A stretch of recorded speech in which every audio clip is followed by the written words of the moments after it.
மே தினத்தை ஒட்டி சென்னை சிந்தாதிரிப்பேட்டை மேதின பூங்காவில் உள்ள நினைவு தூணுக்கு திமுகவினர் மலர் தூவி அஞ்சலி செலுத்தி வருகின்றனர். அந்த காட்சிகள்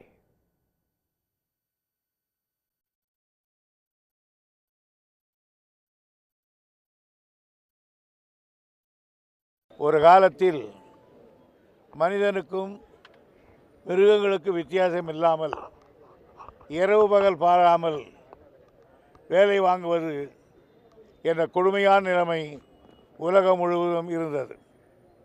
அந்த நிலைமை மாற வேண்டும் என்பதற்காக ஆங்காங்கு சில உரிமை பெற்ற தொழிற்சங்கங்கள் போராடியது. அந்த போராட்டத்தின் விளைவாகத்தான் மனித வர்க்கத்துக்கே ஒரு விடுதலை கிடைப்பதை போல் மே தினத்தில் ஒரு மணி 8 மணி நேரம் வேலை, 8 மணி நேரம் ஓய்வு, 8 மணி நேரம்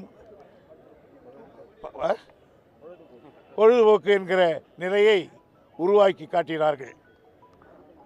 அது இன்னும் சொல்ல போனால் இந்த திட்டம் முதலில் வடிவெடுத்தது அமெரிக்கா நாட்டில் இருக்கிற சிக்காகோ நகரத்தில்தான் இதை ஆரம்பித்தார்கள். ஆனால் இன்றைக்கு அங்கே சில இடங்களில் செய்கிறார்களா இல்லையா என்று தெரியவில்லை. ஆனால் மனித உரிமையை கொண்டாடுகிற நாட்கள் எல்லா நாடுகளிலும் இந்த தினம் கொண்டாடப்படுகிறது. இந்த தினத்தை திராவிட முன்னேற்றக் கழகம் ஆரம்பத்திலே இருந்து தொழிலாளர்கள் பால் அதிக அக்கறை கொண்ட இனம். எனவே இந்த இயக்கம் வளர்ச்சியில் அதோடு ஒன்றி வளர்ந்த ஒரு பிரிவு தொழிலாளர் சங்கங்களாகும். எனவே திராவிட முன்னேற்றக் கழகத்தை பொறுத்தவரையில் எங்களுடைய தொழிற்சங்க பிரிவு தொழிலாளர் வர்க்கத்துக்காக நீண்ட நெடுங்காலம் போராடி பல்வேறு தியாகங்களை செய்து பல வெற்றிகளை பெற்றிருக்கிறது. எனவே அப்படிப்பட்ட ஒருக்கு எப்படியாவது ஒரு நினைவு சின்னத்தை வைக்க வேண்டும் என்று சட்டமன்றத்திலே பலர் கேட்டபொழுது தலைவர் அவர்கள், நான் அப்பொழுது பொதுப்பணித்துறை அமைச்சர், என்னிடத்தில் ஒரு சின்ன காகிதத்தில் இப்படி ஒரு துப்பாக்கியை தலைகீழாக படம் போட்டு இதை போல் ஒன்றை செய்து காட்டு என்று சொன்னார்கள்.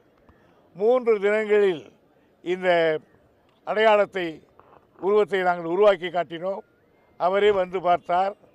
ஆக இன்றைய தினம் ஒரு தொழிலாளர் வர்க்கத்தினுடைய உரிமை வரலாற்று வடிவாக இந்த சின்னம் அமைந்திருக்கிறது என்பது பாராட்டுக்குரியது. உடனுக்குடன் செய்திகளை தெரிந்து கொள்ள சன் நியூஸ் பெல் ஐகானை கிளிக் பண்ணுங்க.